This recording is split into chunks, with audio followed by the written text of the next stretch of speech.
Welcome to Current Affairs. My name is Nathan Robinson. I am the editor-in-chief of Current Affairs magazine. I am joined today by Peter Beinart, professor of journalism and political science at the Craig Newmark Graduate School of Journalism at the City University of New York, editor-at-large at Jewish Currents, and contributing opinion writer at the New York Times. He is the author of the new book, Being Jewish After the Destruction of Gaza, A Reckoning. Peter Beinart, welcome to Current Affairs. Thank you. Peter, it is safe to say, I think, at this point, that much of your writing career has much of your published work is about changing your mind on things, whether it's the war in Iraq or whether it's about contemporary Zionism. If you look back at the Peter Beinart who worked at the New Republic under Martin Peretz, for example, can you tell us what that Peter Beinart, someone who still held the original views that you may have held about Israel, how he would have interpreted the destruction of Gaza first?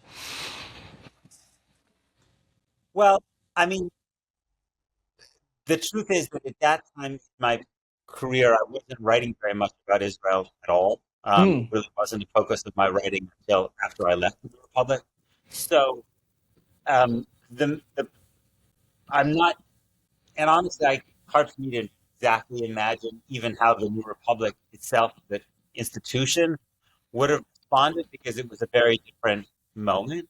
But I think that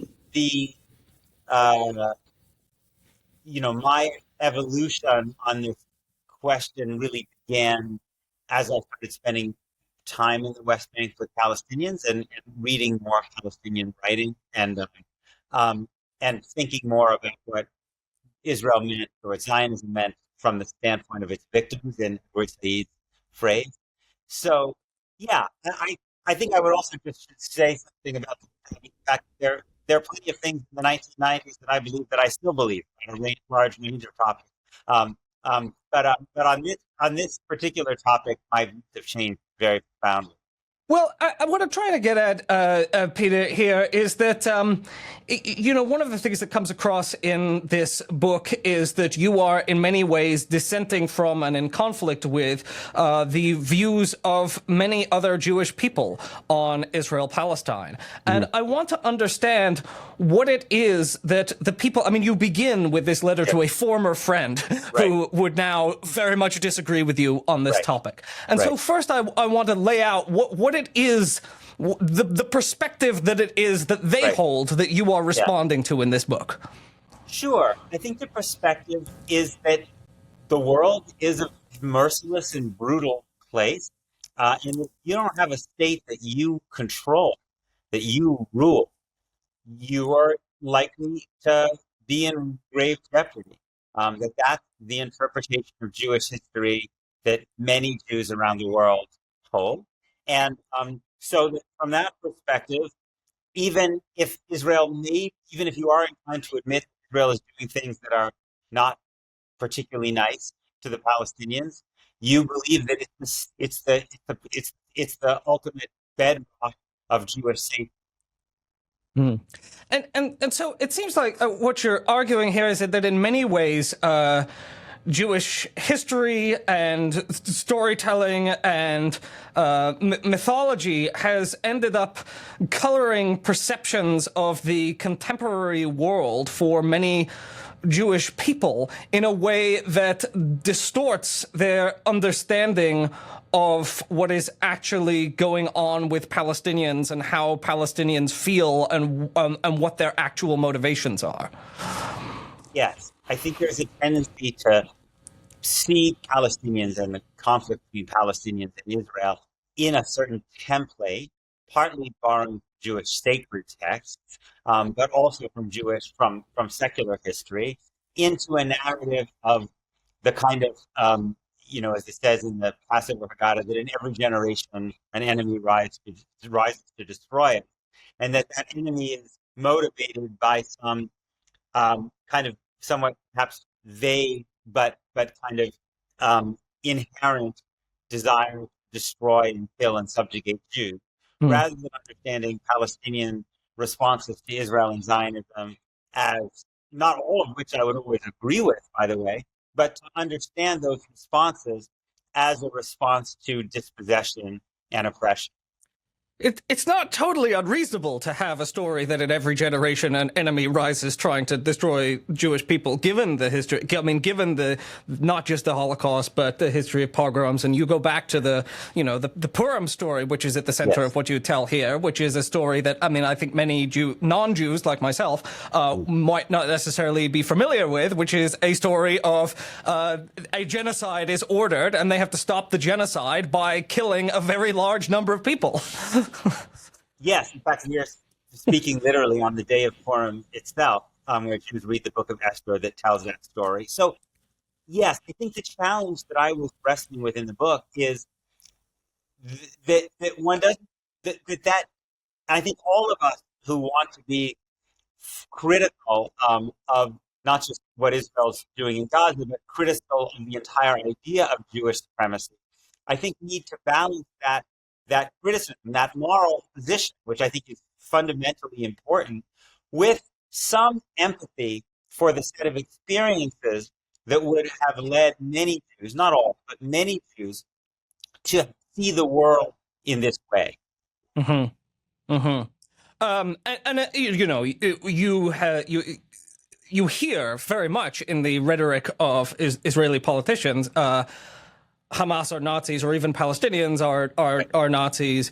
They want to wipe out, constantly it's they want to throw the Jews into the sea. They want to wipe out Israel. If we do not act, we will be destroyed. This is the narrative. And thus, I've spoken to there from the right to the more liberal Zionist perspective. You often hear, on the liberal Zionist perspective, it's yes, the destruction is a tragedy, but sadly, the destruction of Gaza is a necessity because that's what happens when you are facing an existential threat. You must do things, as in the Purim story, right? You must do things that are unpleasant, but that are necessary for survival. Yes, and part of my book is an argument against that. Not only a moral argument, but also an argument from Jewish self-interest, because I do care very deeply about Jewish safety, about the safety of my people. And just at a kind of a childlike level, I think there's a fundamental flaw in thinking that you can make yourself safe by making the people who live next door to you radically unsafe. Because that system of violence, which has now reached, just apocalyptic proportions in Gaza, produces violent resistance. That doesn't mean I would justify this targeting civilians, what was done on October 7th. But the truth is that system of violence is likely to make everybody less safe. And I think that's how I read political science literature on divided society. What's the Auden line that you quote about, what was this? Yes. You'll remember it. I think it's the line, it's to those whom evil is done, do evil in return. Which is valuable both as a caution to Israelis about avoiding this narrative of perpetual victim, right? Those to whom evil has definitely been done, that is, those who fled and survived the Holocaust, but also crucial in understanding the Palestinian reaction to the Israeli occupation. I mean, you talk about, at one point you profile a Palestinian who hated Hamas, despised Hamas, in his bones, and then after, so much violence, finally tips to the point of, well, now I support armed resistance. Yes, absolutely. I mean, this is a human response. I mean, and this is part of why I argue in my book that the more revolted and upset you are about the targeting and kidnapping of civilians on October 7th, the more emphatically you need to support Palestinian resistance that's ethical, by which I mean violence, Palestinian resistance that conforms to international law, right? Whether boycotts and sanctions or nonviolent marches or going to the International Criminal Court, or even violence that respects the laws, the norms of international law. Ukrainians have the right to fight Russian soldiers, right? But not Russian civilians, right? And The same thing goes to Palestinians who are having their land seized by Israeli soldiers. And I think, but the problem is the mainstream American Jewish community and most American politicians simultaneously condemn Palestinian armed resistance against civilians and fight fiercely against any other form of Palestinian resistance, even when those other forms of Palestinian resistance don't threaten the lives of Israeli civilians. Hi, sorry to interrupt, but if you like this video, please subscribe to this channel for more wonderful current affairs material in the future, and head to currentaffairs.org/subscribe to subscribe to our beautiful print magazine today. Yeah, I mean, you highlight things like, for example, the Israeli response to the 2018 Gaza Great March of Return, which was a very largely peaceful protest in which Palestinians did follow the kind of Gandhian path of, well, what are you going to do? Well, they decided to march to the wall and tried and sort of symbolically cross over. And the Israeli response was to get out snipers and shoot them, some in the legs, but some not in the legs. 200 people were just shot to death. Right. Yeah, and the way it was depicted was, well, maybe they're marching nonviolently, but they want to leave Gaza and return to the land they're from, so that is inherently a threat. Even if they're not harmed, just the idea that they may want to go back to the land from which their parents or grandparents expelled inherently makes them a threat. And that's the problem, seems to me, with this entire discourse, which is based on the idea of Jewish supremacy, is that the notion that Palestinians would want things that in other contexts we would see as entirely legitimate and normal, right? To be able to return to lands from which you were violently expelled can only be understood as an existential threat to Jews.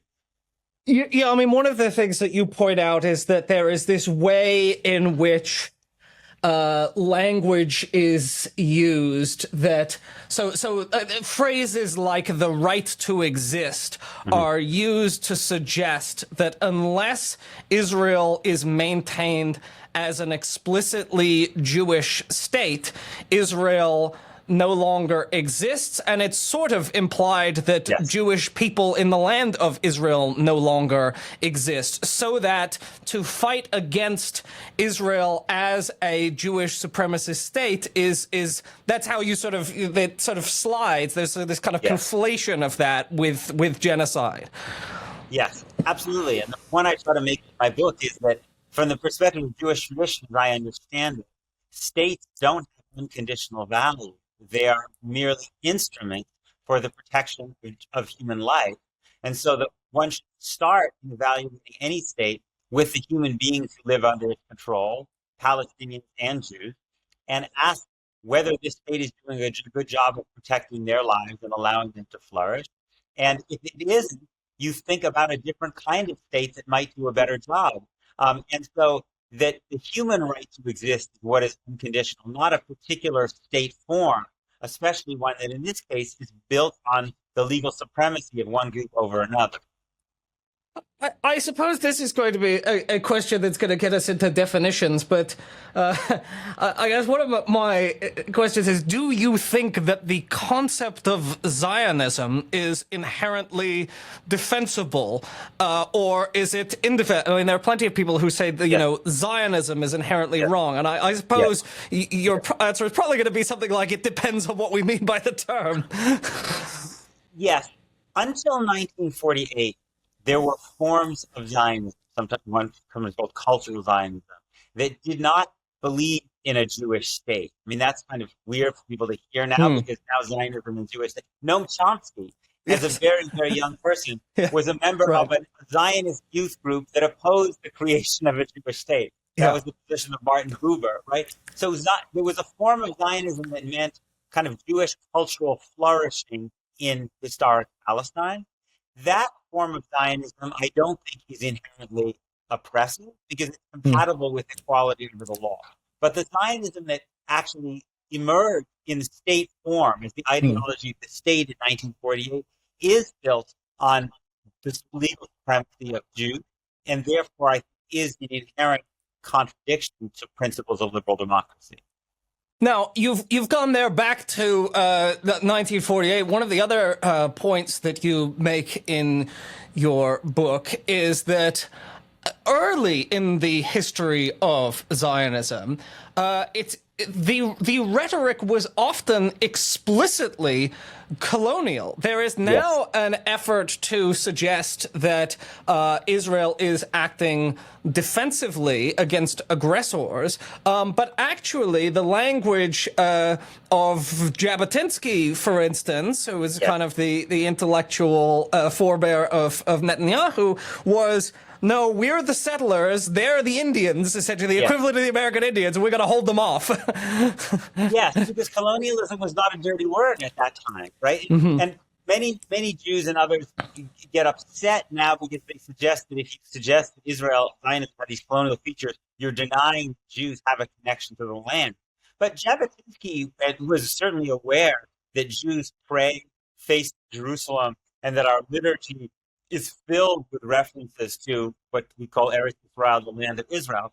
But he didn't see that as any contradiction to the idea that this was also a movement led by Europeans who, like non-Jewish Europeans, had a certain attitude towards these parts of the world beyond Europe, which they saw as backward, and they saw themselves as bringing modernity and progress, and they believed that they had the right to dominate the people that were there in the name of this modernity and progress. And it usually didn't work out very well for the people who came under that colonial rule. So it was a much more frank discourse in a lot of ways than what we hear now. Well, there are still Israelis. You cite, for instance, the historian Benny Morris, who's kind of almost an embarrassment to some, because he's very frank, in that he says, no, Ben Gurion wanted to transfer the Arabs, and that was a good thing. They needed to be expelled, and so ethnic cleansing isn't always bad. That's like a direct quote from Benny Morris. Is like, sometimes you got to ethnically cleanse some people. Right. So, I mean, I think one of the differences is that Israeli discourse has sometimes been more frank in this regard, Jewish Israeli discourse, than American discourse, which tries to translate Israel's actions and defend it within a kind of vaguely liberal paradigm in centrist circles. I mean, it's interesting now in the Trump era, maybe some of that is going away in the United States too, and so even that patina is being lost here as well. In your book, I mentioned that you talk about the story of Purim. One of the things that you do so well is that you excavate kind of parts of Jewish history and of biblical teaching and stories that you think need to be recognized and grappled with. One of the things that you talk about is the obscuring of the Book of Joshua, which is kind of, maybe you could mention that and how that kind of fits uncomfortably into certain narratives. Sure. Maybe the only person who's asked me that question, so I appreciate it. The point I'm trying to make is that in claiming Jewish indigeneity to the land, American Jewish organizations will often say, well, there were these ancient Jewish kingdoms there, which was true. But what they don't acknowledge is that according to the Hebrew Bible itself, these were the product of a conquest. Now, again, whether there ever was such a person named Joshua and what he actually did, this is all again, this is not history, this is sacred text. But the point I'm trying to make is that when contemporary Jewish leaders talk today, they excise out those elements of our own tradition that talk about conquest in the same way they avoid or kind of evade Israeli actions today that might be morally problematic in order to create this, what I call kind of virtuous victim story. Just to conclude here, I think a lot of people probably feel deeply, deeply hopeless and pessimistic about the future of the Israel-Palestine conflict right now. The destruction of Gaza has been hideous. There, by some estimates, over 100,000 lives have been lost. Trump is talking about the full ethnic cleansing of Gaza. We really don't know the future of the conflict. However, you do in the book mention, and as an example, South Africa, where you have a family background, and where, you know, obviously South Africa isn't perfect today, but you do talk about it as an example of a place where the same kinds of stories were told, and where they eventually came to be seen ridiculous, and apartheid did in fact eventually crumble. So maybe we could end on, you know, what is a potential vision for a conclusion to the Israeli-Palestinian conflict in the long run.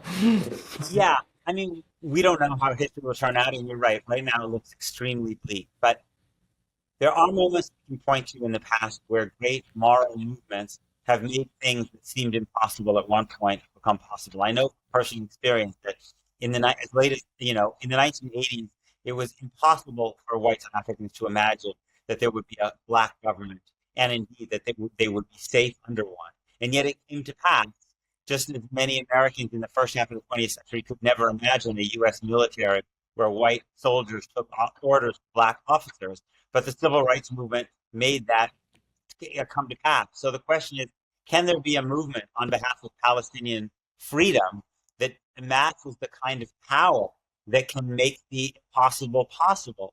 We don't know, but I think that's the imperative for us to do whatever we can to help bring that about. Well, Peter Beinart, the book is Being Jewish After the Destruction of Gaza. It's very rich for being. I mean, it's a quick read, but it's a very rich read, and like all excellent books on Israel Palestine, is loaded with endnotes that are about a third of the length of the book. So you can check all of Peter's claims for yourself. Yes, thank you so much for joining us on Current Affairs today to discuss being Jewish after the destruction of Gaza. Thank you. Thanks for watching. This video is a product of Current Affairs magazine, the country's leading independent left print magazine based here in New Orleans, Louisiana. Go to currentaffairs.org to find out more about us, and currentaffairs.org/subscribe to subscribe to our absolutely gorgeous bi-monthly print edition. Get it in your mailbox. You can also subscribe to the Current Affairs News Briefing, the Current Affairs podcast, or you can subscribe to our digital edition. Current Affairs is entirely reader-supported. We have no ads. We have no corporate backers. We depend on you. So please consider purchasing a subscription or making a donation to Current Affairs today. We are a 501c3 non-profit organization, and your donations are tax-deductible to the extent allowable by law. Thanks for listening. Thanks for watching.